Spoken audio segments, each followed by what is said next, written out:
Hey guys, Rob here. In this video, I'm going to take a look at a practical application of an exponential function. So the question I'm going to take a look at is in the description below. You might like to download it and have a go at it before you take a look at the solution. So let's give it a lash. So let's take a look at the first part of this question here. So you can see the question reads that Alan served himself a cup of black coffee as soon as it was brewed. The temperature of Alan's coffee, which is A of T and it's measured in degrees Celsius, decreased over time in a manner that can be approximately modeled by the following function. So we've got this exponential function down here describing the cooling of Alan's coffee over time after it's served. It says where T is the time elapsed since the coffee was brewed in minutes and K is a constant to be found. So part 1 of the question says 4 minutes after serving, the temperature of the coffee was 84.5 degrees Celsius. So you can see I'm given these two values here. I'm given a value number 4 here, and I'm given 84.5. And because the 4 here is measured in minutes, it means that's a value for T because we're told in the question that T is the time in minutes. So in this case, T is equal to 4, and A of T, the temperature, which is measured in degrees Celsius, is 84.5. So if I'm not sure what to do with these numbers, the units provided beside them will tell you what their values for. So essentially what that means in the formula here, if I can substitute A of T, the temperature equal to 84.5, and T up here equal to 4, the number given the question. So that produces this equation here, that A of T, 84.5, is equal to 72 times e to the power of k by 4 plus 20. So I'm simply subbing in A of t equal to 84.5 and t equal to 4. And what I got to do now is solve this equation. So to solve this equation here, to try and isolate the k, the first thing I want to do is remove this plus 20 from the right-hand side. So I'll do that by subtracting 20 from both sides. So if I subtract 20 from the right-hand side, I just get left with the 72 times e to the power of 4k, because here k by 4 is just 4k. I'll just multiply those two together. And if I subtract 20 from the right-hand side, I get 64.5. So 84.5 take away 20 is 64.5. So I just have to solve this exponential equation now to find a value for k. So the first thing I'll do here is I'll divide across by 72. Divide both sides by 72. Remember, the exponent, the e to the power of 4k, is multiplied by 72 on the right-hand side. So dividing both sides by 72 will remove that.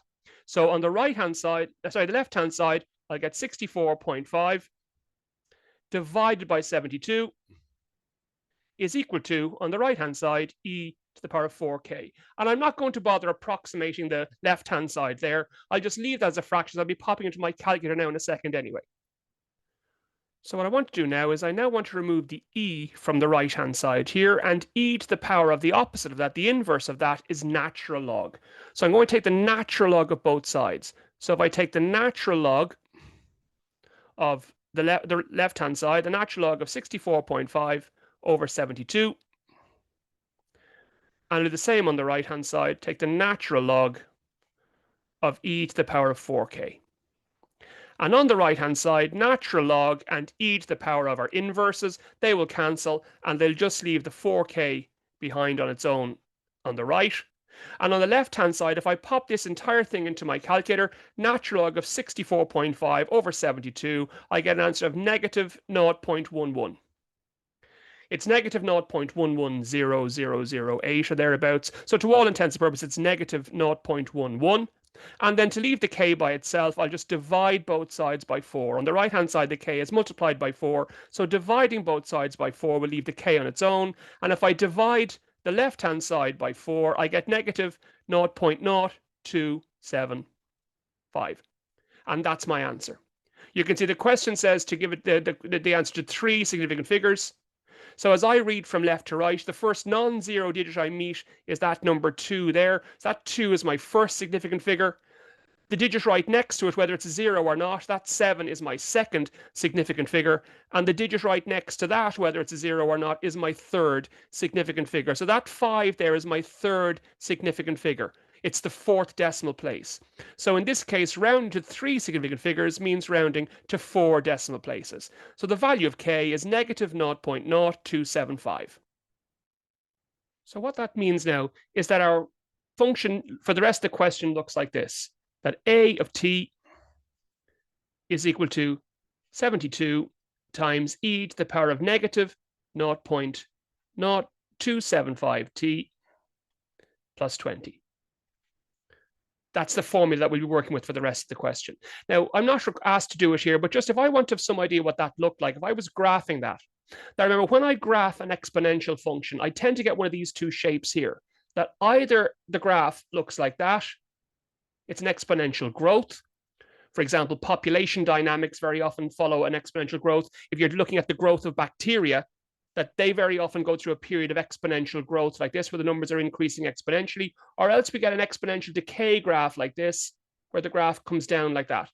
It decays, getting closer and closer and closer to the horizontal axis, but never quite getting there.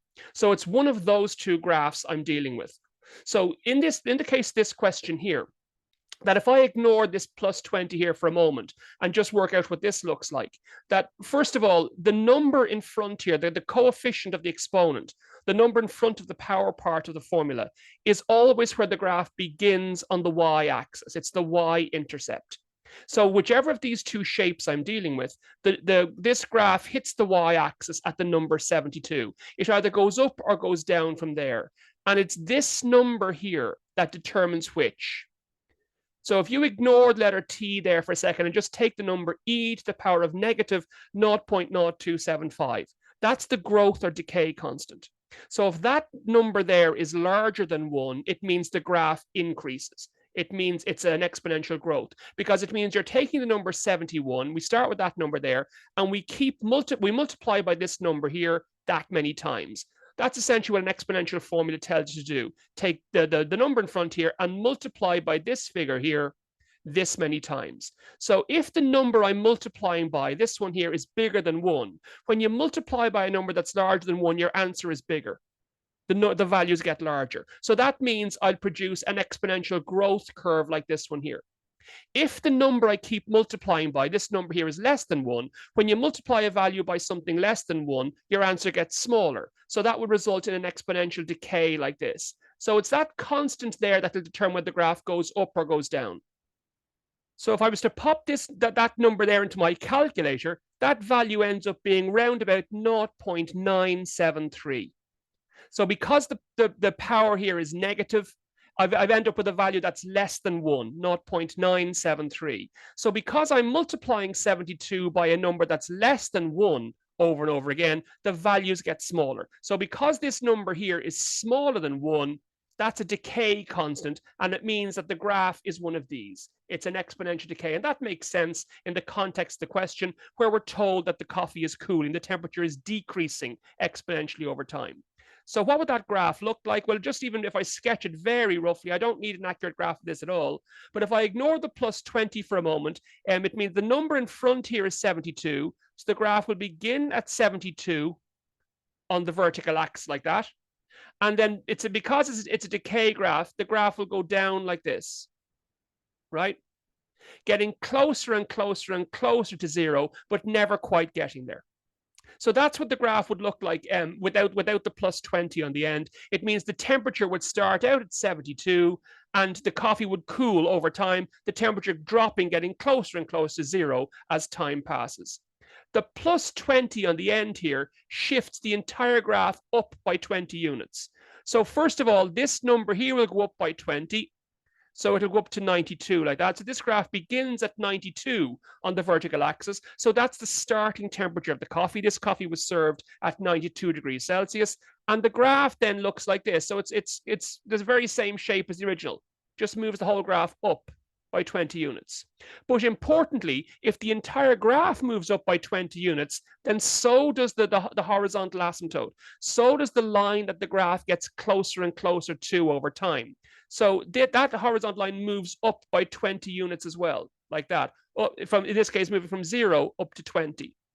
So what that means now is that this particular graph starts out at 92 on the vertical axis, and then decreases over time, getting closer and closer and closer to the number 20 as the time passes. So you can think of in this case here that the 20 is obviously the environmental temperature, it's room temperature. So the coffee is served at 92 degrees Celsius, and over time it'll cool, getting closer and closer to room temperature as time passes. It can't drop below 20. A cup of coffee cannot cool down lower than the temperature of the environment it's in without being actively cooled, like putting it in a fridge or a refrigerator. So 20 there is the horizontal asymptote. It's the line that the graph will get closer and closer to as time passes without ever fully getting there. So that's what the graph will look like in this case. So if we take a look at the second part of the question here, this part reads, find the rate at which Alan's coffee was cooling 10 minutes after it was served, correct to 1 decimal place. So there's an important buzzword there, the rate. So rate means derivative. So I'm asked to find how fast Alan's coffee was cooling 10 minutes after it was served. So that means I'm being asked to find the derivative. So the original function was this, that A of t is equal to 72 times e to the power of negative 0.0275t, as we found in part 1, plus 20. That's the original function, and I'm asked to find the derivative, a prime of t.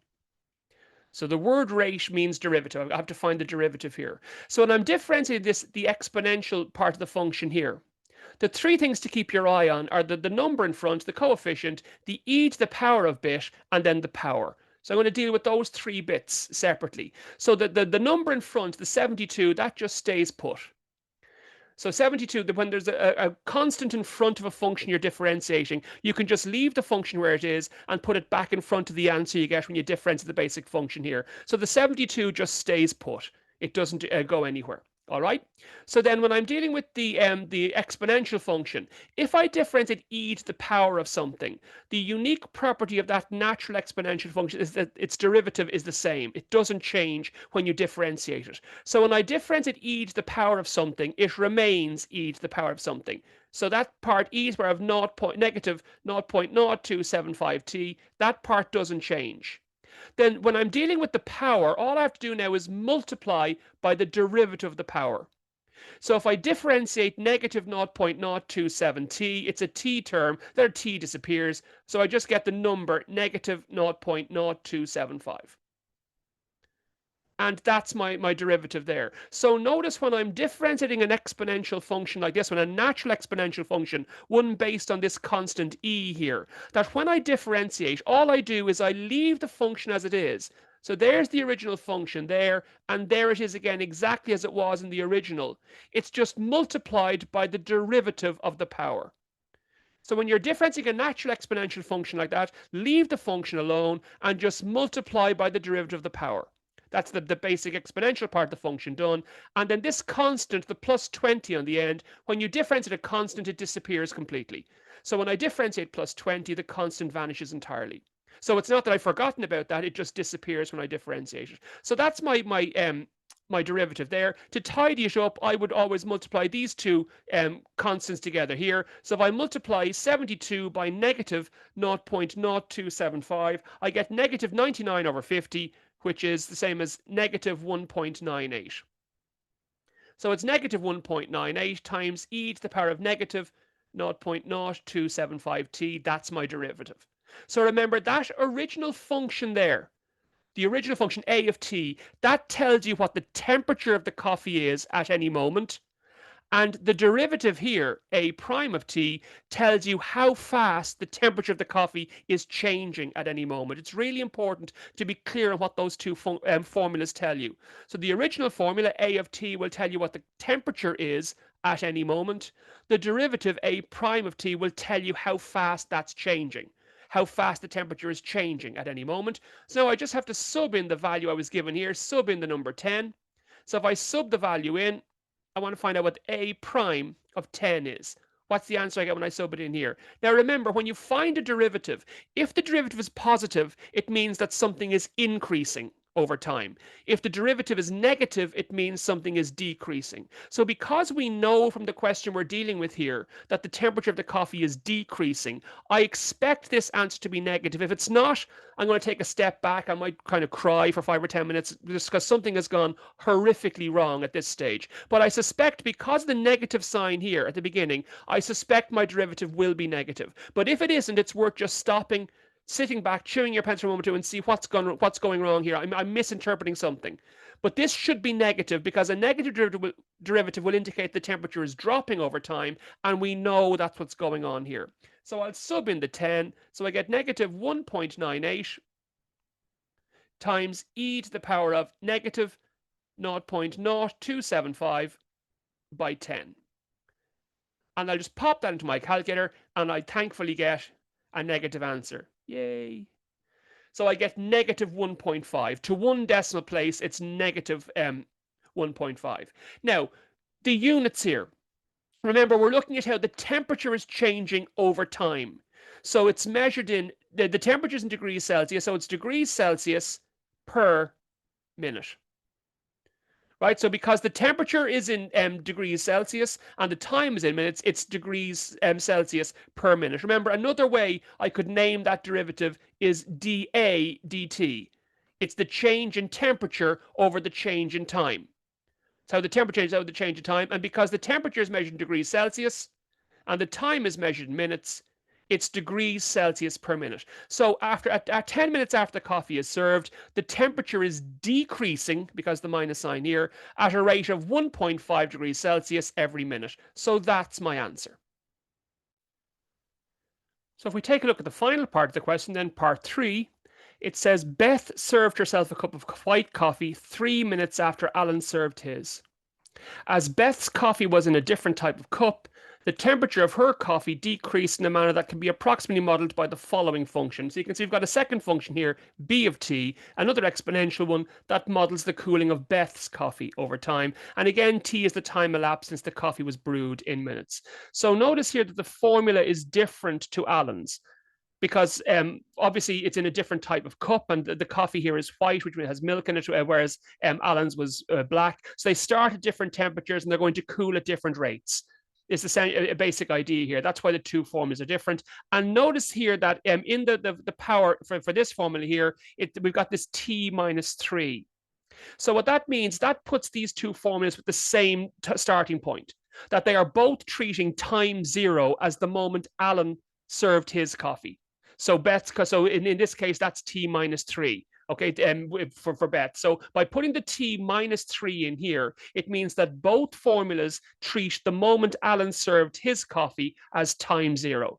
That's what's significant. You can see this form is defined for values from 3 to 60.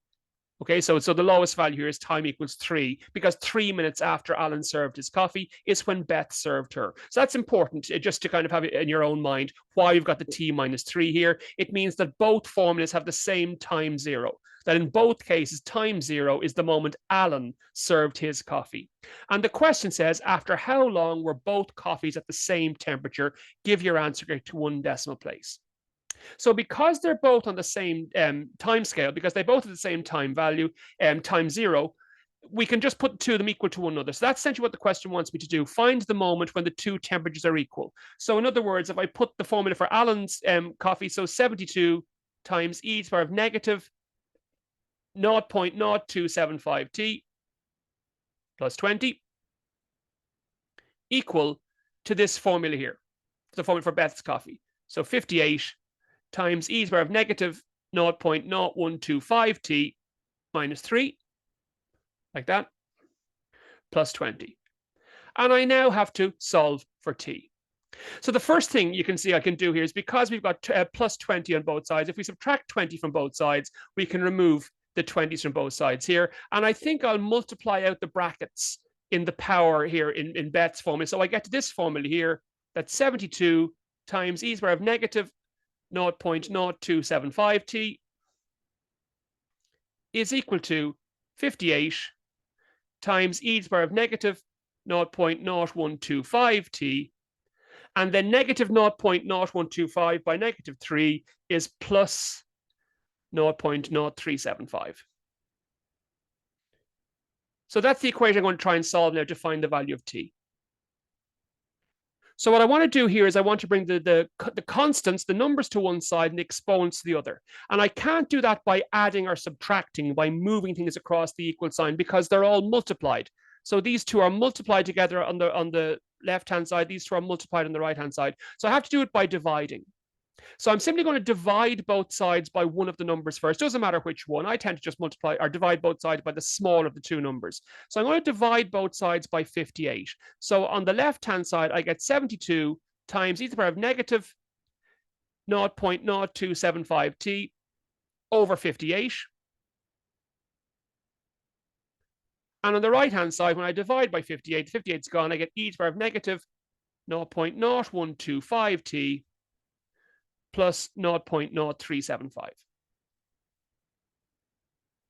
So there's the two numbers together on the left-hand side. So now I'll divide both sides by this exponent here to put the two exponents on the right. So I get this equation here. I get 72 over 58 is equal to e to the power of negative 0.0125t plus 0.0375 over e to the power of negative 0.0275t. So what this entire question hinges on now is, can I sort out this right-hand side here? And there's two ways I can do that. They're essentially the same thing, just done slightly differently. Now what I could do is, because I will be taking the natural log of both sides in a moment, as we did in part 1, to remove the e to the power of. So I could do the natural log of both sides here and then deal with this fraction afterwards by using one of my rules of logs. Or before I take the natural log of both sides, I can deal with this by using one of my rules of indices. So I have a rule of indices that tells me that if I've got a number to one power and I divide that by the same number to a different power, I can simply subtract the powers. So I can sort out the right-hand side here by saying, look, it's just this power here, take away that one. So I can turn that into a single exponent rather than a fraction to begin with. So you notice if I subtract the powers here, I'm going to get negative 0.0125t plus 0.0375 minus negative 0.0275t. So I'm going to get that. And you can see here, when I multiply these two minus signs, I get a plus. So negative 0.0125t plus 0.0275t gives me 0.015t. So I just combine the two t terms here, and I get that plus 0.0375. So that means I can now rewrite the equation like this. So it's 72 over 58 equals e to the power of this. So it's 0.015t plus 0.0375. So I've made a single index out of the right-hand side. And you can see now this equation can be solved like the one we did back in part 1. I can now remove the e to the power of on the right-hand side by taking the natural log of both sides. So that's what I'm going to do next. I'm going to take the natural log of both sides. So I'll go with the natural log of the left-hand side, natural log of 72 over 58. And the same on the right-hand side, natural log of e to the power of 0.015t plus 0.0375. And on the right-hand side, these two will cancel. And I'm just going to pop the left-hand side straight into my calculator.